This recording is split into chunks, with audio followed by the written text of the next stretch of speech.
Hello viewers, in this video I will show how to solve Facebook could not play video. An unknown error occurred while trying to play this video. Please try again. Let's see how to solve this problem. Tap on Hold Facebook. Click on App Info or I button. Tap on Force Stop. Tap on OK. Tap on Storage and Cache. Tap on Clear Storage. Tap on Delete. Go to Play Store.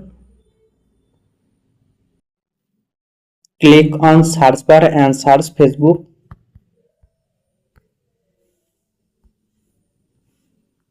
Update Facebook app if available Play Store or App Store. Hopefully in this way you can fix this problem. Thanks for watching. Don't forget like and subscribe.